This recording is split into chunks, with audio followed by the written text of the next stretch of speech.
सुशार जी हाँ, आप सब वहाँ पे देख रहे हैं पवन भचूरी जी। आप सबका फिर से स्वागत है हमारे संग खैर एक नए वीडियो में। जी हाँ, आप सब वहाँ पे आप लोग वहाँ पे देख ही सकते हो अपने स्क्रीन पर। खैर आप सबके लिए यहाँ पे एक बहुत ही लेटेस्ट अपडेट आ चुका है, जो कि अभी अभी एक बहुत ही बेहतरीन पोस्टर। खैर आप लोग वहाँ पे देख ही सकते हो, जो कि यहाँ पे ये देश दीवाना मोदी का ये पावर स्टार के अंदाज में आप सब वहाँ पे एक पोस्टर फाइनली यहाँ पे लॉन्च हो चुका है, जो कि ये पोस्टर आप सब वहाँ पे सोम कल के दिन आप सब वहाँ पे सुनने को मिलेगा, जो कि पवन न्यूज भोजपुरी पवन सिंह ऑफिशियल से आप सब वहाँ पे देखने को मिलेगा। सॉन्ग की बात करें तो आप सॉन्ग पावर स्टार के अंदाज में ही आप सब वहाँ पे देखने को मिलेगा।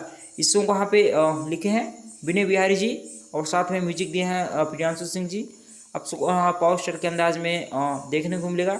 आज रात अभी 12:15 पर आप सब वहाँ पे ये वाला सॉन्ग देखने को मिलेगा। अब वैसे उम्मीद भी नहीं है 12:15 पर आप सब, लेकिन खैर ये वाला सॉन्ग अभी शाम को ही आप सब वहाँ पे देखने को मिलेगा। और बर्थडे के से कुछ मिलता जुलता है, जो कि यहाँ पे मोदी जी का यहाँ पे बर्थडे है, तो उसी खैर वाला अपडेट कैसा लगा बताइएगा। मिलता है किसी नेक्स्ट वीडियो वाला।